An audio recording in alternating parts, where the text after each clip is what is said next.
What's up, everybody? Welcome to the parlay. Today, I got my friend here, guest Lance Swaim. He is a really good grappler. I see him doing a lot of CSW. I'm gonna have him on today to talk about himself. So let me just bring him in real quick. Hello. Welcome to the parlay, Lance. Thanks for Hey joining. there. How are you, Mark? I'm good, man. Good to see you. Good to finally actually talk to you. I've been watching you from afar. I really enjoy how you break down your grappling. I like how smooth it looks. Yeah, just tell the people a little bit about yourself, man. How you got started.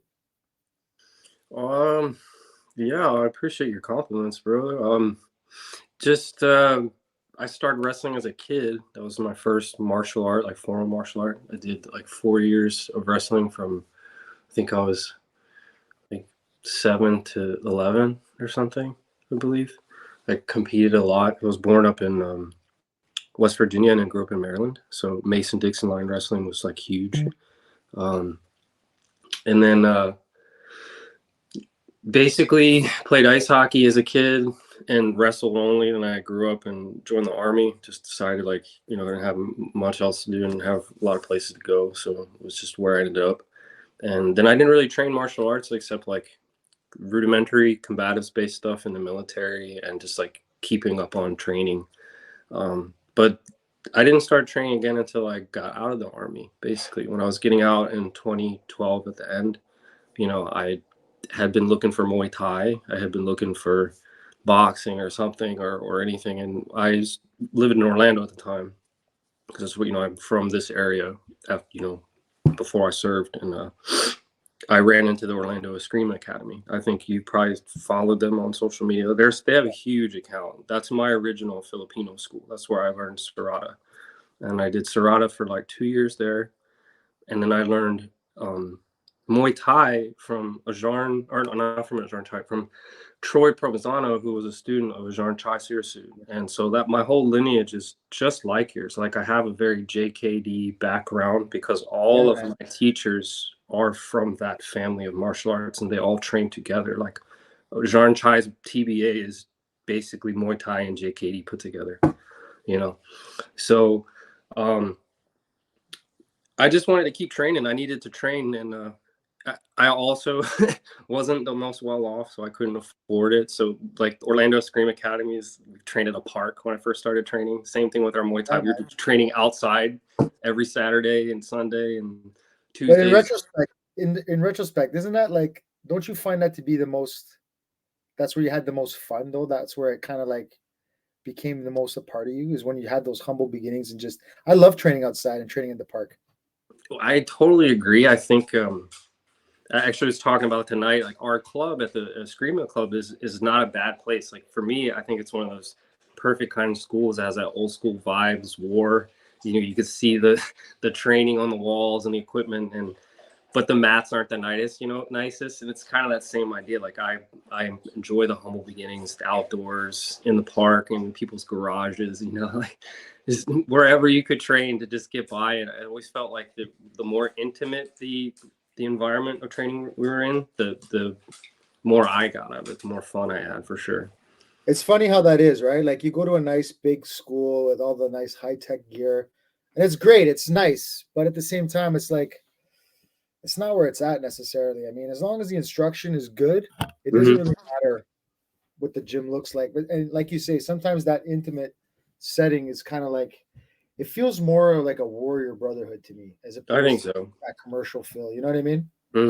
Yeah, that's definitely the vibe I pick up on. It's more like when you train that way, it's just a bunch of old guys keeping up on their skills because we feel like we need to.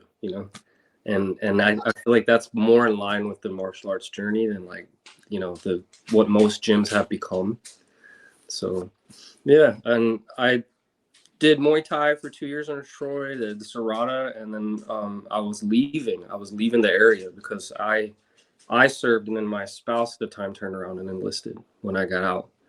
And it was a good thing at the time because, she was going to enlist and make some money and help us out. But I was going to lose where I was training, which was important. So McGee and Guru McGee and like Troy and all them are like, brother, just go train on your own and people will come to you. Like you can teach basic stuff now. So just keep training. And so they encouraged me just to like to keep doing it. You know, they supported me. They said, you know, they thought I moved well and understood what I was doing.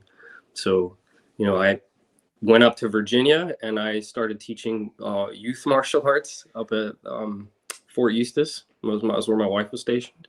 So I got like a little part-time gig teaching martial arts a few times a week, and then I was able to use that to open a Muay Thai class. So I did youth Filipino martial arts and TBA, and then I did adult Muay Thai for the soldiers for a little bit, and stuck in those fields. Like I didn't go back to grappling for a long time.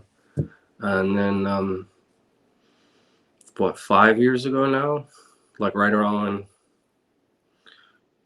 well, shit, it's been that long. It was like a couple years before COVID started. I started grappling heavily again, and I just fell back in love with the vibe of it as a yogi. As a, you know, I'd done all the other stuff, the swords and the knife, and all of it speak to me in a different way, but like nothing had connected to me personally. Like jiu-jitsu does. There's just something about it for me. I see the circles everywhere and the lines, and it's a very unique experience for me, I guess is the best way to put it. It's very cool that, like, as an outside person looking in, I see, and I think, and I can relate, because I think all martial artists have this, is we go through those seasons, right? Mm-hmm. We go through those seasons, and but at the same time, I think it's important because not all people will, you know, who do grappling will venture off and spend that much time in the striking arts. But I think doing that is really beneficial because it's important to be well-rounded, I believe. Yeah. You know what I mean? Like specialize in something, but being well-rounded, I think that goes a long way. Yeah. That's everything. I mean, if you can't, with combat's all ranges, you know, you can't employ, say, effective striking if you can't control the range and the distance. And to do that, you do need rudimentary footwork and wrestling skill. And on the flip side, you can't wrestle for shit if you can't close the distance and control space against a good striker. So it's like, to use your tools, they all play and combine and connect with one another. And I see jiu-jitsu, like in the way that I teach it, I don't look at it as just a grappling art. Like I believe when I talk about jiu-jitsu, I kind of have that very Japanese mindset. We strike, we punch, we kick, we claw, we use weapons. It's a war art that was codified and solidified after thousands of years of people slaughtering each other, right? So it had everything, and I look at it that way. But I know that a lot of people don't look at it that way. You know, I'm aware that they don't see that. Yeah, that's why. Go ahead. I'm sorry. No, I agree with you. That's why I sought out Japanese jiu-jitsu, because again, like I've said it before, and anybody who's followed this, they've heard me say this before, but I first and foremost, my whole goal behind martial arts was self-defense orientated, right? So when I started looking around and I started like kind of researching, like, what is this? What do I want to learn? What do I need to learn?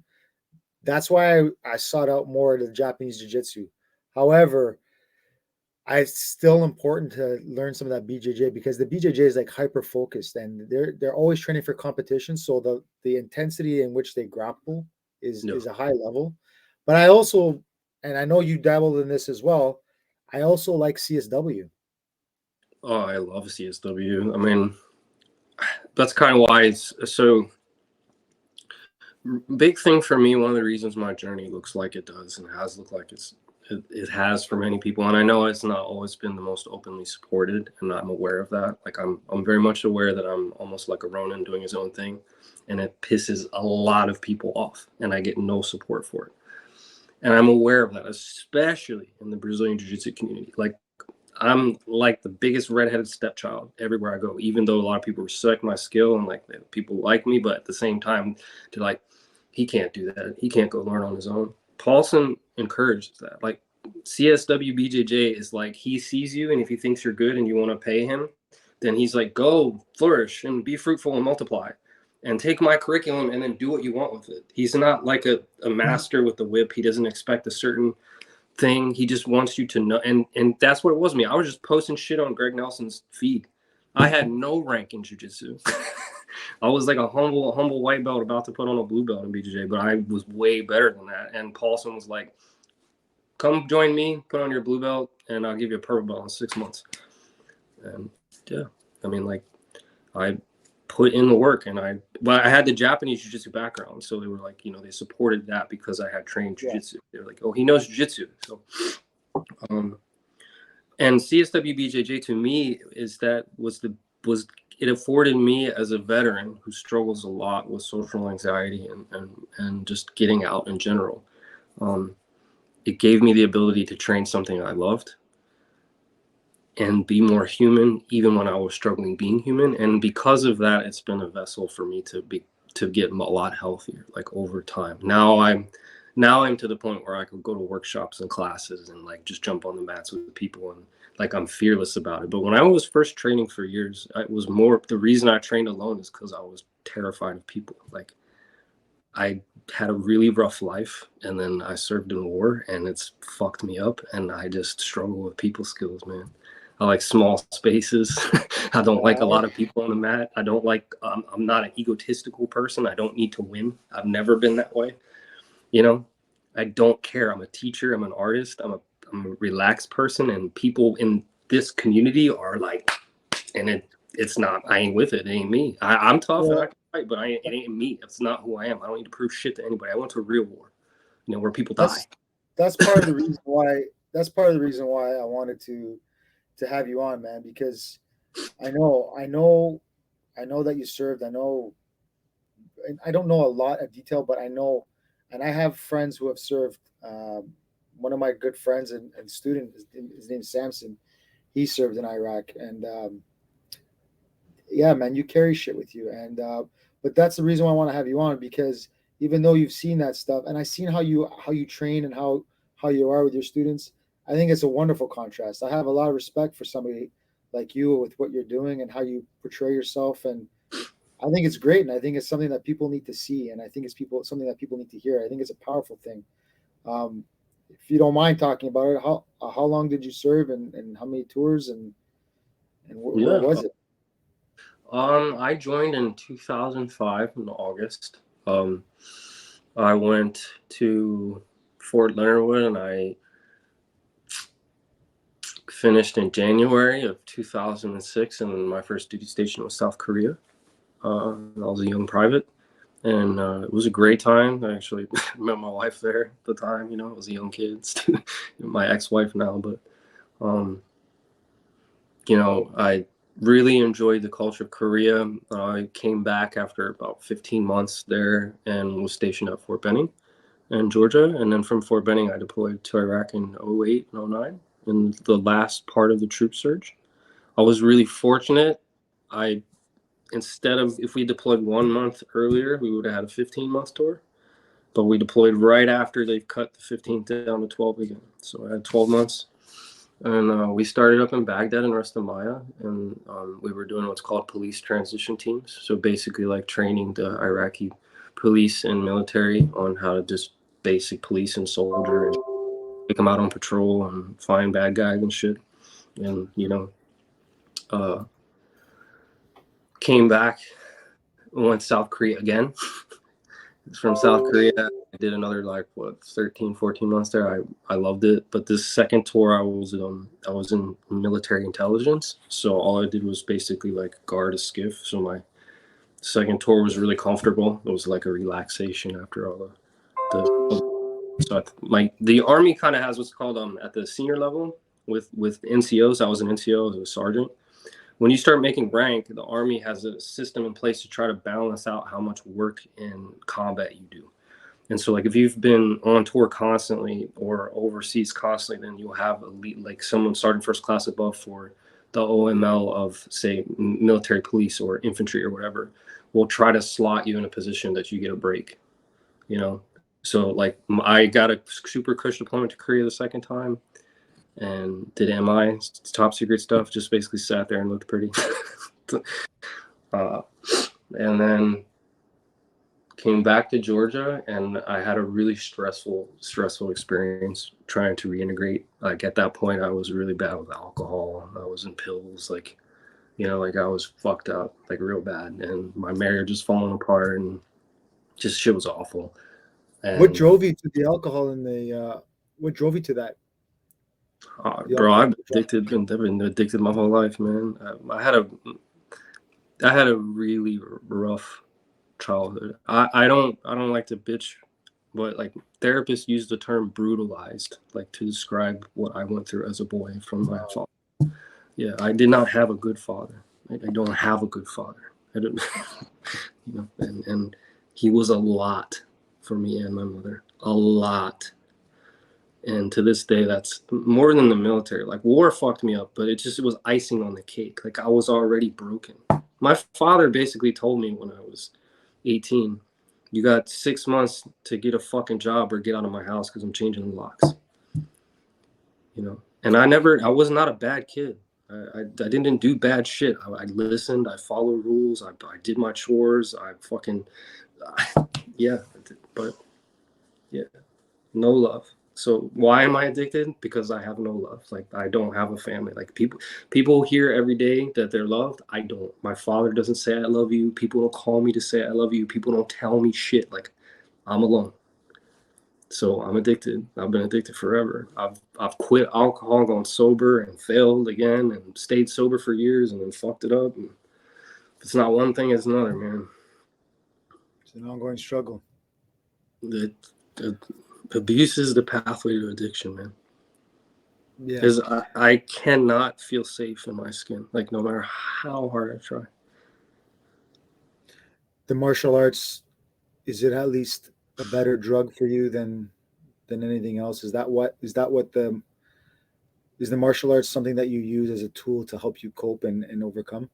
Oh, 100%, yeah. Yeah, 100%. If it wasn't for the passion of it, I would probably drink myself into an oblivion. Like it's because you just can't drink and train. Like you just can't drink until you get sick and train. You just can't. And I love it more. Like I get more out of the connection with another person on the mats. And my goal in training is different because I know what I need to heal, even if maybe other people aren't as necessarily aware. What I need is vulnerability shared and safety. And jiu-jitsu and martial arts can bring that, but you have to do it delicately if you're a trauma bonded person or you're a trauma bound person or you have wounds. Like you can't, I don't want to go to jiu-jitsu and fight. And if I have partners that want to fight me, like make it a fight, I don't have fun. I've been abused. I don't want to fight. I want to play like a child. I want to be safe in your arms, in their arms. If you go to beat me in a submission, I want to feel that there's a level of care, that you're not just trying to fucking kill me. You know, I'm not there for that. I know how to fight. I've been there. I've been through a lot and I've competed and I don't need to prove shit to anybody. So when I show up to martial arts training, my goal is to create almost the same ideas like acro yoga or yoga in general. I want my students and my friends and my partners and training partners to learn to feel safe around another person. And what better way to practice that than practicing Mortal Kombat based skills where the only act of trust is like, it's the highest level of trust. It's like, I'm going to let you move my joints until the limits of their complete range and then trust that when I tap, you'll stop and not hurt me forever. Yeah. I think that paradox of the submission is what makes jiu-jitsu very beautiful for me because it's acceptance of death constantly. It's acceptance of defeat. It's a humble acceptance of the fact that none of us are getting out of here alive. That's pretty profound. I've never looked at it that way. I've heard my friend say when he came back from touring that one of the hardest things, other than the things that they see or have to do, but some of the hardest things that veterans deal with is that lost sense of camaraderie, that brotherhood, and that the martial arts, was at least something similar to that. Is that the same kind of thing? Like this is very common, I believe. I will say that there's definitely elements of the martial arts if you're in certain places that feed into that desire to have unit-centric camaraderie and be focused on mission. And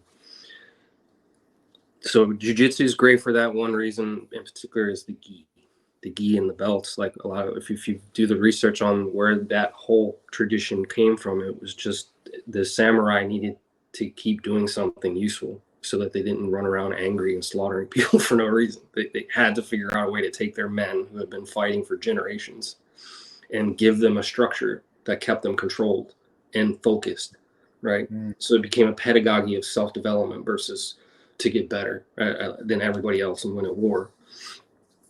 Belts and rank and stripes and the wear of the gi is all very military. It's supposed to be like traditionally, like you're supposed to have the left or the right and the belt tied a certain way and dragon whiskers showing. And like there's so many aspects of that tradition that is not understood in the West at all. They just like throw their fucking gi on, tie their belt and go. And they don't get that you're wearing the base layer of armor that the samurai fought on the battlefield in. That's what you're wearing. You're wearing the base layer that they put underneath their armor. I mean, but most people don't know that. They just think they're wearing a pajama pants or something. Yeah. So the military element is there, but I don't think, but if I'm being honest with you, I don't think many places feel like the military. If I'm being honest with you. What, for somebody like me who doesn't understand, what is that feeling?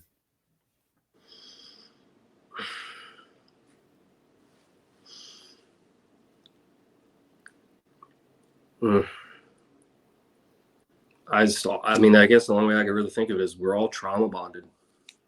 Like we're all trauma bonded from the start. We have one purpose: go to war and fight and probably die together. And we know that. And that's our sole purpose. And that changes. Go ahead. Go ahead, brother. Go ahead. That changes everything. That changes your whole outlook on life. It changes your whole outlook on people, on the little things. It changes your whole outlook in the gym. Like it just turns me off when I walk in the gym and I see like people all meat-headed thinking they're the shit because they beat people in grappling matches. Don't mean shit. People don't fight that way in real war. Look at Ukraine. I've been there. That's not how it happens. I don't give a shit that you can win. But that attitude is like permeated everywhere. There is not really like it doesn't. I've never walked into a gym and felt like there was this true idea of we got one mission, everyone succeeds, and we get there together. It's not like that. It's a dog eat dog mentality in every gym I've ever been in. I mean, it's even with instructors. I was offered a job and then like ghosted by a professional Brazilian Jiu-Jitsu black belt who's underneath my own instructor. And I don't care if you hear this on TV. I don't care. Like, you know, shady, childish, not direct, not adult. Like everybody's this. It's like it feels to me like everybody wants to get for them and only them. Yeah, unfortunately, I see that, you know, and it's not just in jiu-jitsu, but I'm also lucky that I have met some great mentors and instructors that aren't like that. And it's when you meet people like that that it's just like it's a fucking breath of fresh air because they are rare. They are rare, you know? Yeah. So when you came back, first of all, let me rewind for a second because I don't know, I can't wrap my head around that. The acceptance of going somewhere knowing you full well are prepared to lose your life. Like, how the fuck do you prepare yourself for that before you are dispatched? Like, you know, you actually went and lived that, you know, like a lot of people, and it is so silly when you see these people like, oh, if somebody attacked me, I'd fucking blah, blah, blah, blah. And when you know people that no, you know what I mean? Like, hey, listen, bro, I'm talking about myself too, man. Like, I like to think I take care of my, but when people have actually been to fucking war, like, fuck, man, It's a crapshoot. I can't picture. Like, I tell you, I would love to fight for my country if the war was brought to my country. Yeah, to defending your nation. Yeah, I would defend my nation from an invader or from within. I I I would defend my family, my loved one, right? Mm-hmm. But I don't serve. I don't think of somebody who serves his government. I think of somebody. I would try to serve my God. But okay, yeah. but to go away somewhere, man, like I would be fucking terrified. I don't even know how you would prepare for something like that. Yeah, man, and to put it in perspective for you, Marco, My wife at the time was 19 and pregnant.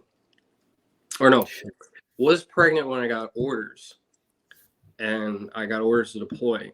I was lucky. I had good leadership, and my child was born with gastroschisis, so her intestines were outside of her abdominal wall when she was born.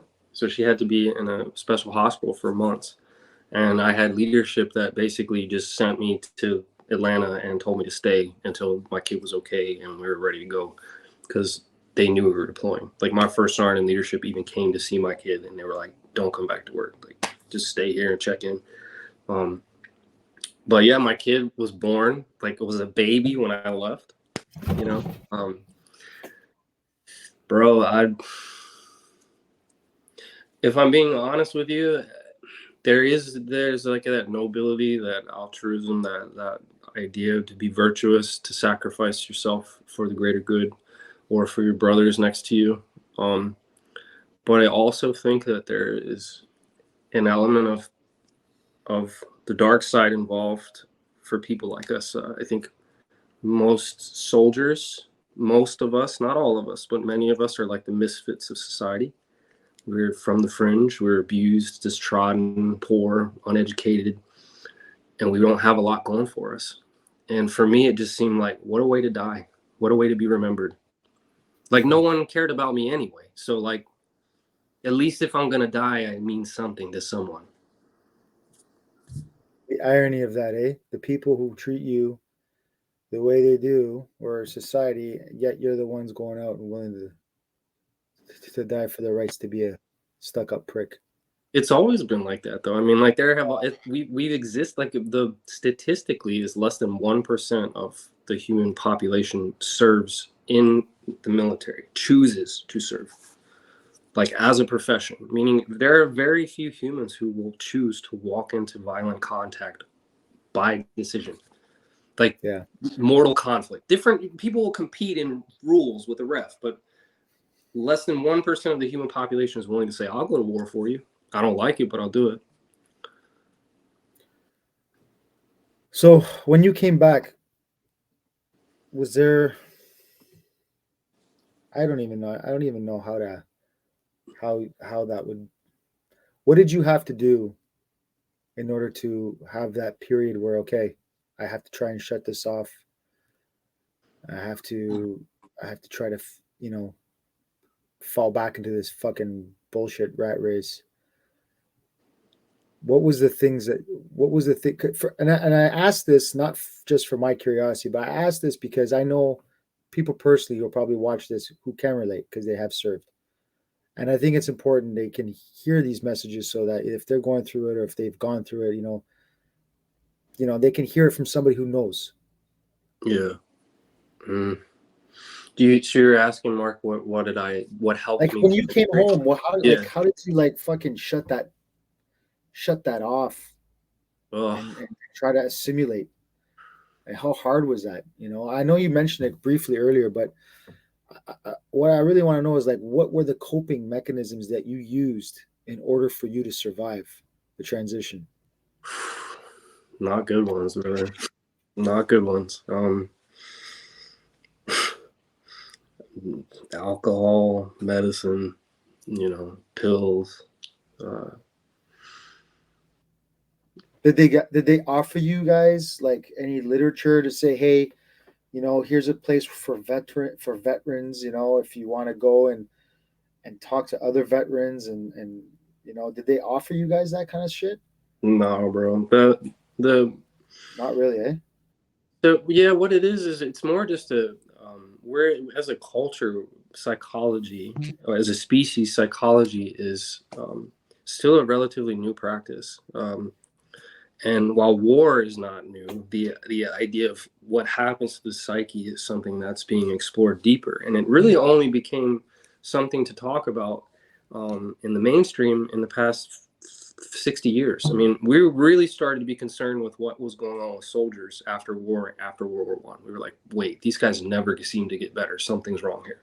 Yeah. And then we realized that battle stress and combat trauma and so on and so forth. Surprising statistic: most people that serve in combat, most the average. This was in World War II based statistic, World War I and World War II, will serve 3 months before they're completely combat ineffective any longer.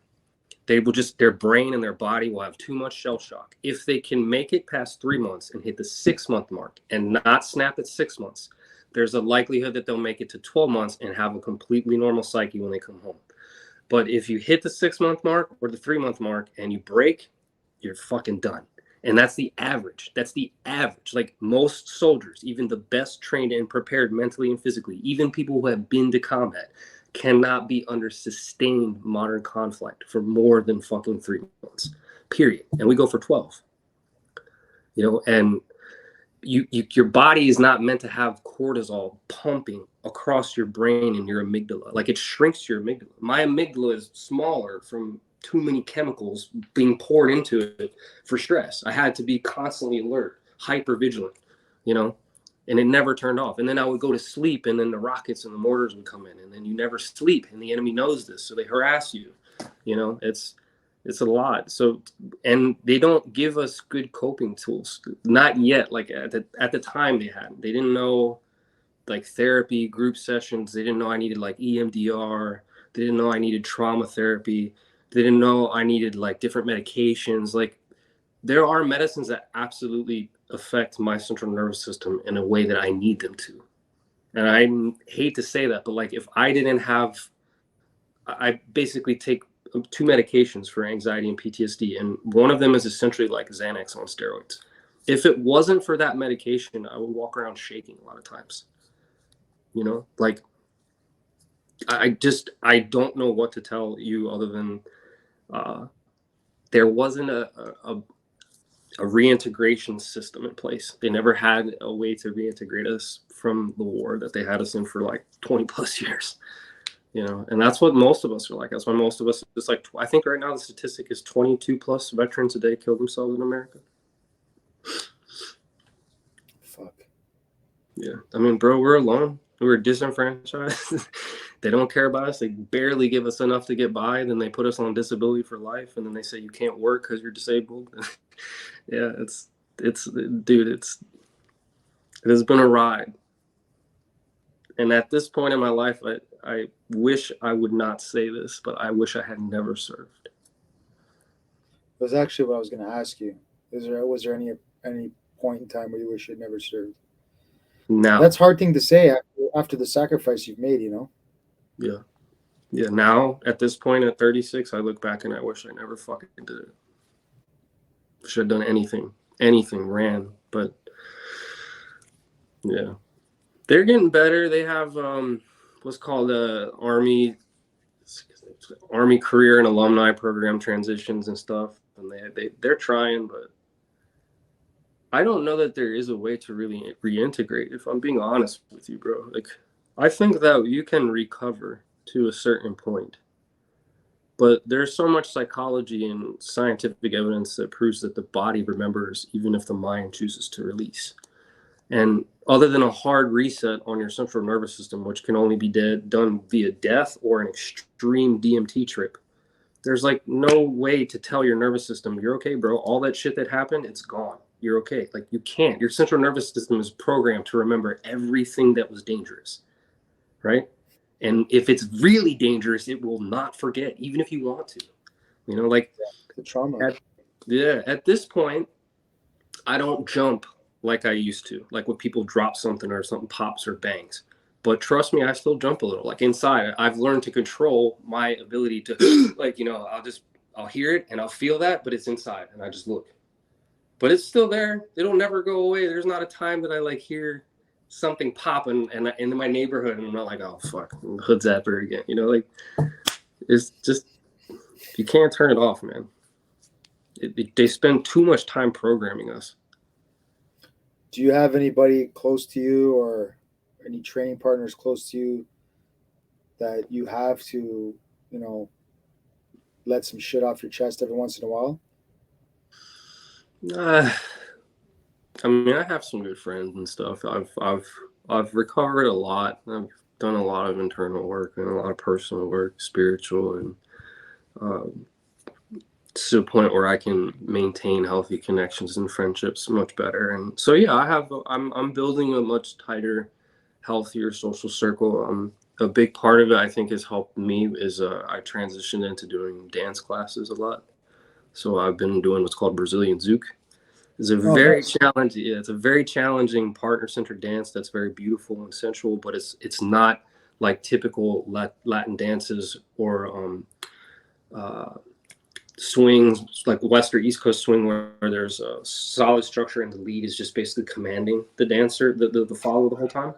Right. Brazilian Zouk encourages connection and signaling, but never commanding. So like it's this meeting of two humans learning how to have a conversation and never commanding, like never forcing. Like I maybe insinuate that I would like her to take this step into the circle, but if she chooses to do something else, I can flow with her. Right. Uh, That's by its very nature makes it very hard, but those people are pretty amazing. And some of them have did, started coming to jiu-jitsu and did you discover that, or did you specifically look for it? it was an accident. It was like a happy accident. But Yeah. yes. Explain it. How did it happen? How did the discovery happen? Uh well, so it's not necessarily like the happiest accident, but like okay, so my ex-wife, now I've been married twice. My current ex-wife, Maria, the one I was with for years, um, she had always wanted to do dance classes, and I had wanted to go. And like earlier on, we had tried going to like salsa classes and stuff, and I didn't do as well earlier in our relationship because those like when you go to like Salsa Heat here in Florida, it's like a giant fucking room with like 150 plus people in one class. And I was God. just like not feeling it. Like I don't know these people. This is my first time, you know. But she wanted to keep dancing, so she took us. She toward the end of our relationship, she found Zouk somehow. Someone messengered to her, and then I went and tried it. And we were supposed to do it together, but you know that didn't work out. But I fell in love with it and didn't want to give it up. And then she fortunately fell in love with other dances. She's big into lambada and salsa, so that's her thing. Whereas I have like the zouk and the kazumba. So there's like it's it was a happy accident that didn't come with like the best reason, I guess, at first. Like I was trying to reconnect with my spouse, but Right. it's been a vessel to connect with people. Like, bro, when the marriage problems and stuff, and then my own trauma. When I started dancing in Zouk, bro, I couldn't even like look women in the eye anymore. Like getting close, like it would be so hard. I have to close my eyes when I dance. I'd be so nervous. I'd fucking have breakdowns. But you know, they're such a supportive community and so relaxed, and it's just dances and socials and parties and and like yesterday we were out at Wakaiba Island just dancing on the dock, and it's just they're very helpful in the healing process because they're just constantly connecting to somebody. Yeah, man. I can see you smile. Your smile when you talk about it. It's good to see. You Yeah, can tell you love it. yeah, it's a good time, man.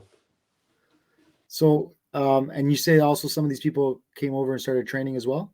Yeah, I got so one of the teachers, buddy of mine, he started coming to jiu-jitsu, and then another vet just joined our group. So like I've been helping him in the dance group, and he's gonna come to the jiu-jitsu class because he's been struggling with feeling alone and shit too. So, but yeah, it's interesting. Like the group, as I get better at dancing and opening up more on the floor, they seem to want to come learn stuff that I know. It's like oh, they can see the connections and how my brain works, I guess now. So, but yeah. That's pretty cool. And like when these vets come over and they start training with you, I'm sure it really helps them knowing that you understand them. You've been there. I hope There's a it power in does. that. I mean, Do you that's see? Do you do go these? ahead. Do you see it? Do you see an impact from them? Like, do they mention that? Do they ever talk to you about their experiences as well, and you guys kind of like bond through it? Uh, I do. I have guys that will open up and be more. But honestly, brother, in my experience with a lot of men and veterans and guys that have been through a lot, when they come to train with me, I guess I set myself up as an instructor that is calling for the energy of people who are there to protect themselves, self-defense. They've been through some things. They have some trauma, and I want to hold that space. But with that comes the reality that a lot of people that need help won't take the help. Like when you're really traumatized like a veteran, like they know they need it, they know they should be there, they know they need to keep coming, they know you're supportive, but they just can't show up. They just can't open up. Like they can't be vulnerable to you. Like the reality is, Mark, most men can't even look another man in the eye and say they're afraid. Because the idea of being afraid is like you're weak, you're a pussy, you're a coward, you got nothing, you got no backbone. Like you can't just be vulnerable. Like men can't just look at another man and say like, I love you. How are you? You feeling okay? How's your family? Like they can't. If you can't do that, then, and I need that from people. Like if I'm going to connect with you, I need emotional vulnerability. And if you have none, then I keep you at a distance. It's just who I am. I can't handle people that aren't aware of their own emotions and how that absolutely plays a huge part in your daily thinking and decisions and choices and how you interact with people. Like we're emotional creatures. We have emotional intelligence. We're not just emotional animals. We have emotional intelligence, you know, and most men don't really have any because they've been taught to be quiet. Deal with it type of shit. Yeah. Shut up and drink water. Yeah. I mean, my dad's 90 years old now, and you know, I'm the youngest of 10, and he comes from, you know, my dad's old school, right? So, I mean, they did the best they could. They weren't bad parents, but they weren't really, like, my dad wasn't very emotionally involved. So I didn't really get the happy birthday, you know, I love you. And I mean, I've heard it from him, but it was very rare. You know what I mean? Like, I never remember him taking me to a park when I was a kid or fucking, but, you know, I knew that he cared because I always had food and clothes and stuff like that. You know what I mean? But he was rough, and I didn't have that either. So I understand what you're trying to say with, you know, suck it the fuck up, you know. But it's like these kids now, it's crazy, dude. It's Yeah. crazy.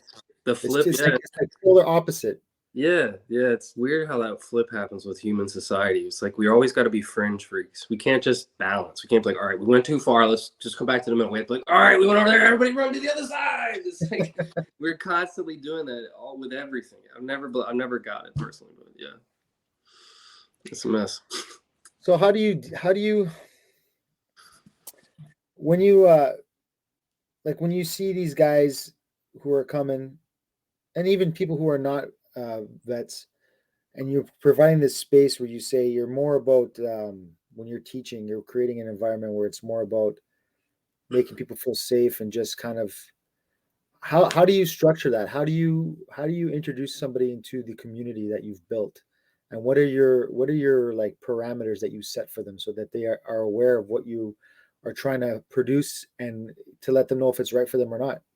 Yeah. Oh man, that's a really good question. Well, I guess the first thing is that since I can tend to be very open with communication, I'll just let people know when they start asking about training. You know, if I get inquiries via the internet or phone calls, or they show up at the gym, you know, my first question is like, what brings them here? What is their reason for pursuing training?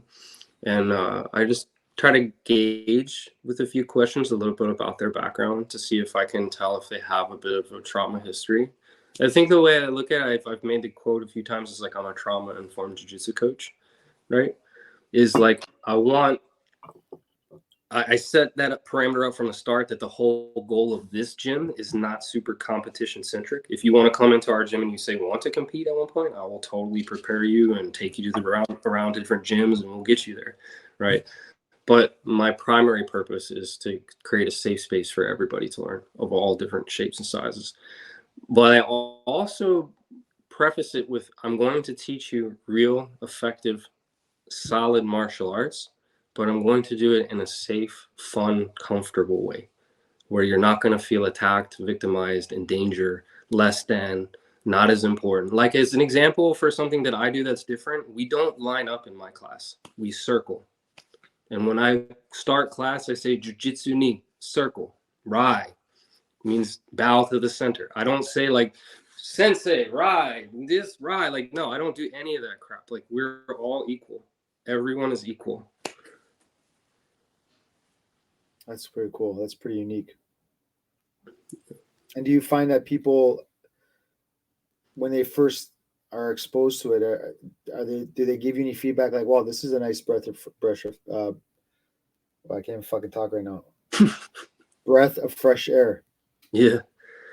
I do. As I've gotten better, so I've learned like anything, man. It's a craft. I've had to learn to be a better teacher and speak Yeah. softer and guide more calmly, and and the patience through the years has just gotten astronomical as a martial arts instructor. Like, I just know that people take a long time to learn certain skills, and it's just like, okay, just let's keep repping it. Um, as I've gotten better, I do get that feedback, much more regularly.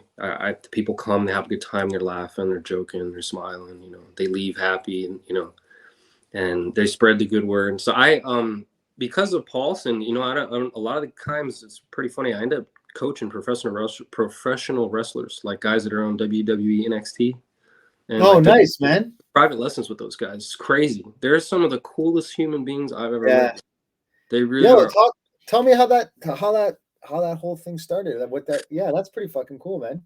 I didn't know that. Man, Paulson. I mean, just as soon as I signed up for CSW BJJ, my name is on a roster. And if you're in Orlando, and like if they look for catch wrestling, they're only going to see a couple names. One of them is mine. So they come to me for catch wrestling or jiu-jitsu, and they have a blast, man. Like, some of my best students are those guys. I train Joaquin Wild, and now I have the guy who just started with me is Pete Dunn. Oh shit. Yeah. Yeah, Right he's on, been man. with me. Yeah, and Pete fell in love, bro. He came like a few weeks ago, first lesson, and he's been here like every class, and then we have a private once a week. So, but he found me via Paulson, like just looking up catch wrestling. That's awesome, man. Yeah, That's they're pretty fun. cool. So, have you ever considered designing a program specifically for vets to have them train with you, or and kind of like be because I can see you have leadership quality, man. Like, you ever consider filling in that void for the thing that you thought you needed that wasn't available to you for vets? Yeah, I mean, I try to in the ways I can, and it is my ultimate goal to try to get healthy enough and balanced enough and have a complete curriculum. Um, and I would love nothing more than to create a program just like that, with that same intention of holding space for veterans. And um, I know I've been going through a lot. While I've continued to train the past decade, I have been through a lot of failures and shortcomings. Like, I've hit hiccups and gotten sick and divorces, and there's been a lot that's kept me from being at the place I need to be and should be to successfully keep something like that at a larger scale. I think that karma, God, the universe knows what's intended, what the plan is. And I know why I'm here now. But I'm pretty sure the universe isn't going to put me exactly where I need to be to do the most good until I'm completely ready.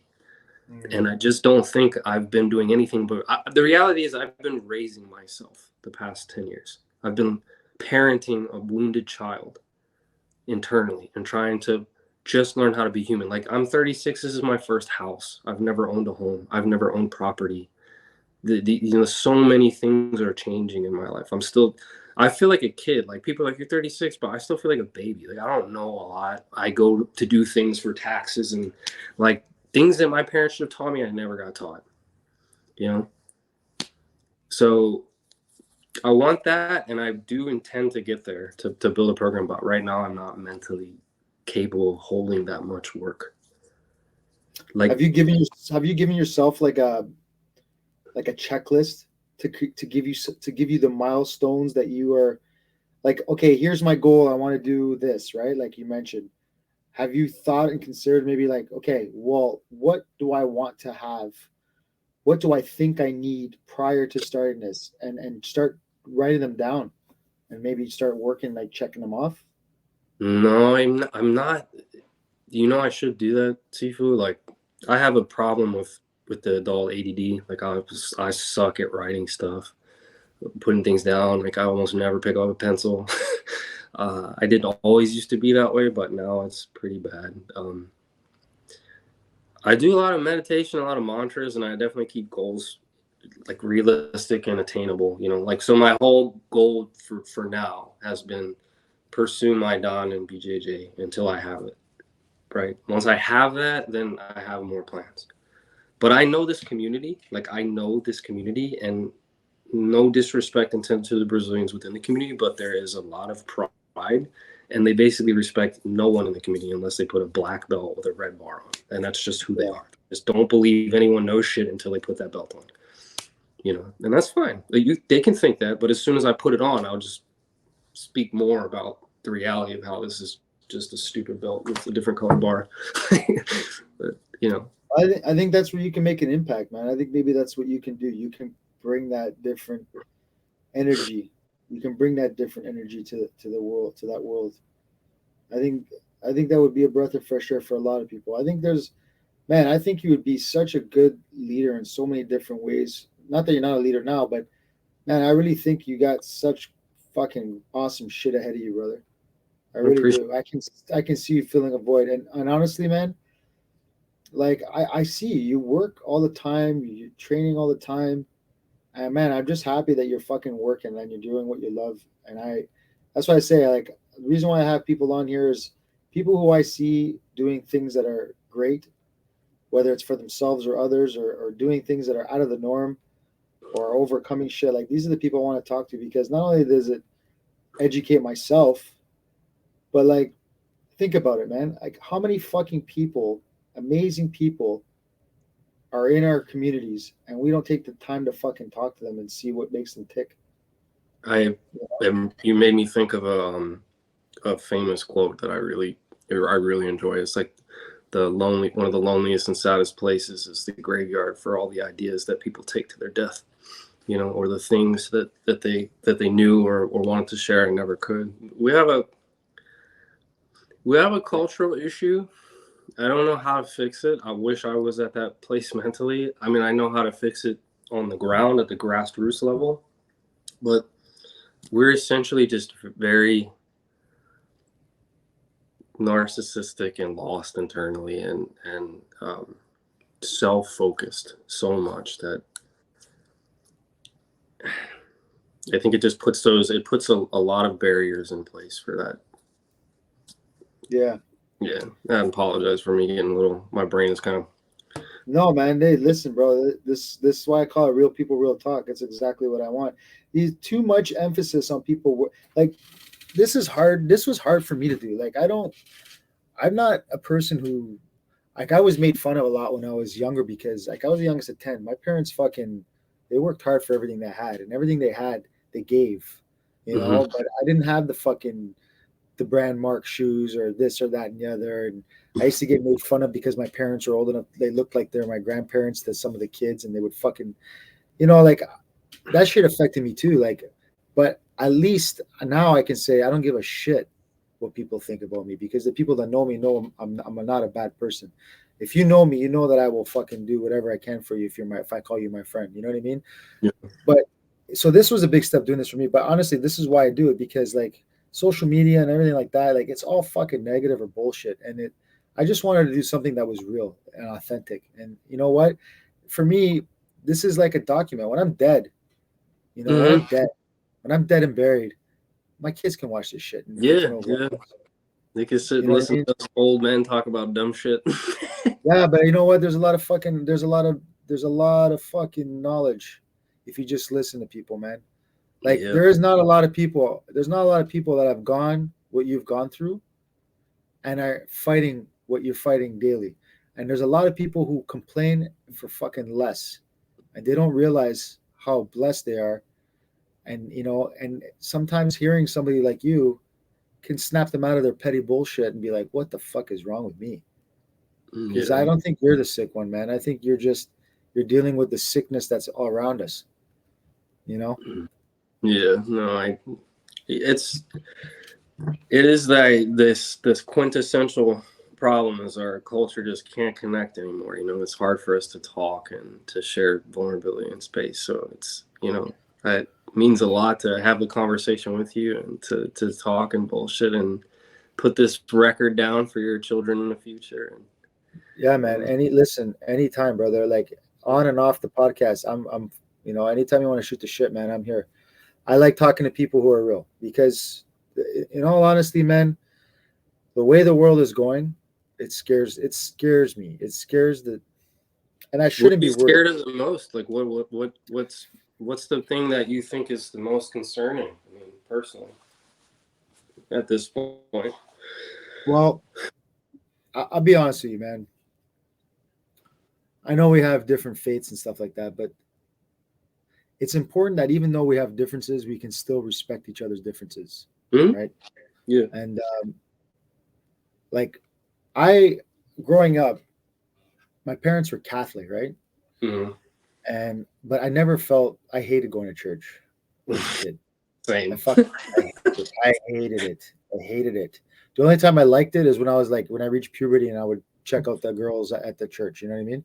Hey. That's the only time I feel, yay, but you kind of just like, you have this one perception of what life is. And the beauty about life when you're a kid is like, there's,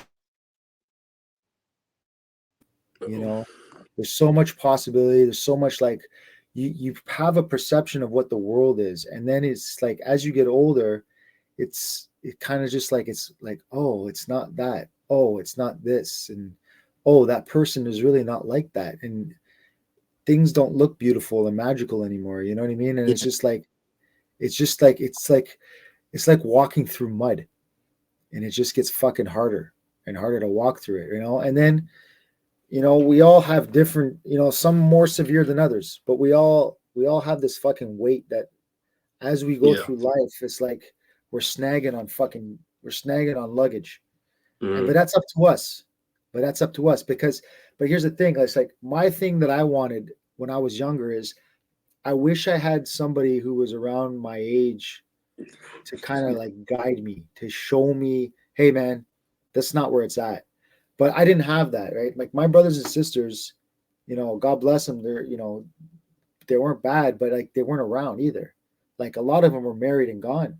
So I was like by myself trying to figure shit out. I had my one older sister, but what fucking sister wants to hang around her little brother when she's a teenager? You know what I'm trying to say? So it was like a lot of shit I had to learn on my own. Yeah, a lot of shit I had to learn on my own, but and I just felt lonely. But I had this like void in my life, right? And it was like, now I come to realize what that void is. I never had peace with my maker. I never had peace with God. I didn't have God in my life. I knew he existed, but I didn't follow him, And when COVID hit, like that fucking COVID was a psychological and emotional earthquake, like 7 fucking point on the Richter scale. Like for me, it just like, it really shattered a lot of illusion. It really let me know who a lot of people in my life, that I don't need you in my life. I don't miss you. Like when you miss those people, you don't get to see them during COVID. Like, oh, I missed that person. Mm-hmm. Well, I realized who I didn't miss.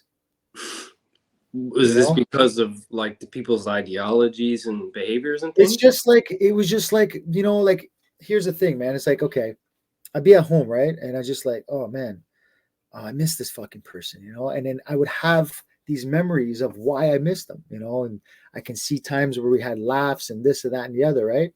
And then there were some people I'd be like, oh, I wonder what this person's doing. And then I would think about my memories with that person. They weren't all that great. They weren't all that memorable. And then I'm just like, well, why the fuck did I care so much what this person thought, or, this or that? And then I started to realize, oh, maybe, sometimes when I was around this person, I felt this way. It's like, oh, you're not really good for me, And it was like, and even family, like, I know which family I miss and which family I don't miss. And just because I don't miss them doesn't mean I don't love them. I love them, but I love you from afar. Yeah. Because, if we weren't family, I probably wouldn't like you. But I still love you. Mm-hmm. And it's just, but anyway, like I reached a lot of low points, and then I just found God in my life. And I'm telling you, I feel so much better. I'm still working on shit, and I'm still trying to be working on certain things. But I'm telling you, man, without God in my life, it's like you can be in the shittiest position You can Hmm. be in the shittiest spot in life. Yeah. If you're there by yourself without having feeling like you have God with you, fuck man, that place is real dark. Oh yeah. God is like that. God is like having God with you is like shutting off all the lights. If a way I explain like this to my kids is like you're in a room with the lights on. Hmm. There's something that casts a shadow. It doesn't impede your vision. It doesn't Yes. have a great impact. Hmm. But if you shut the lights off, all you need is a fucking little flame, Yeah. Hmm. and you're not in the dark. You know what I'm trying to say? You're not truly alone. Yeah, I know. You're Yeah, definitely connected to the God, your God in the universe. Yeah. yeah, man. And having that is just like, man, I'm not in control. I'm No, not. we're not. I mean, dude. It's a beautiful thing that you have your spirituality and faith like you do. I was born and raised Christian Catholic too, and I went to Pentecostal church, and I don't hate. I may have had some moments where I was a little bit angry in the past, but like anymore, I don't have like a disdain or resentment or hatred for God or Jesus or like Christianity or any religion. But I had the same experience like you have with God. Like you say, you feel like the light in the darkness. That's what I feel like with Odin. And the only way I know how to explain it is it was absolutely my Germanic ancestry's portrayal of God. That's the only way. It was not like when I felt there was a moment one time when I was taking an Epsom soak after training, and I was really struggling with depression. I was just like miserable. It was like it was around COVID time. I was like some of the lowest of the low.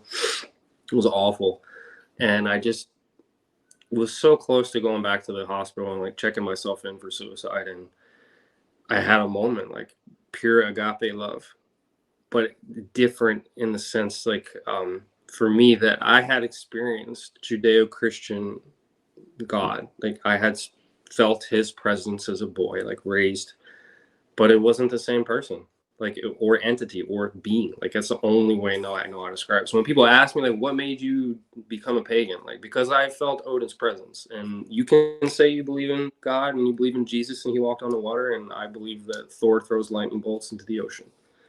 You know, doesn't mean I'm any less spiritually sound. I still respect the sea and the stars and like, but for me it was my pagan roots that saved me. At least it helps me a lot, man. I guess here's this is something kind of tough to talk about, but you know what it is, brother. I had a loss of faith, a crippling of faith, and it came from my service in the war. I went over there. I thought I was making a difference. I come home 6 months later, ISIS is taking over, and I see a picture of a fucking 6-year-old girl in a pretty blue dress with her head on the fucking ground, and they're handing the body back to their father because she was a Christian girl. So they just slaughtered this little 6-year-old girl, cut her head off, and then passed her back to her father. And it took everything in me in that moment not to take God and everything he stood for in vain. God, just like how can you be the God of miracles and watch a 6-year-old little girl have her fucking head sawed off because she's a Christian? Hmm. And that for me was where I was like, I can't stand monotheism. I just don't believe one God is the answer. I believe there are many gods. I believe in universal truths. I just don't believe that with billions of people on the planet who've been around for a long time and all spiritual in their own right, that there is only one God. And if you don't believe in him, you're damned to hell. I just don't believe it. I cannot wrap my head around it, and I can't get behind it. That doesn't sound like a loving father to me. That sounds like a tyrant, personally.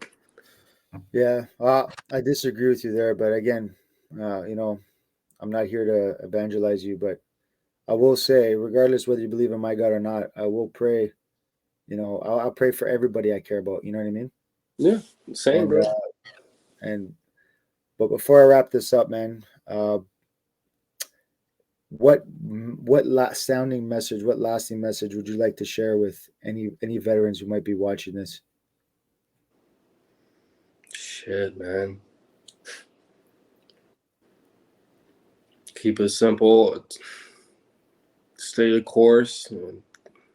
Stay in the fight. Keep your head up.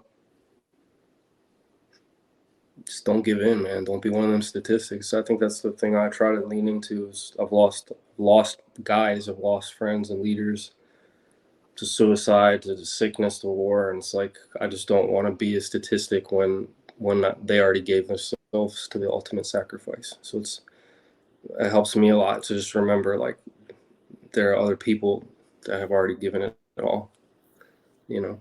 So I try to live for them, I guess. Try to live for them. Just keep going, man.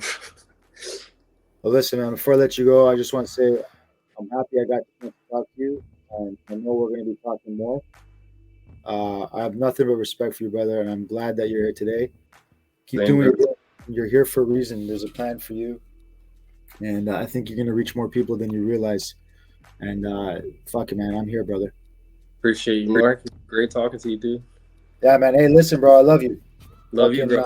Let's keep in contact, bro. For sure. Yeah, I'll be here. All right, peace. Later.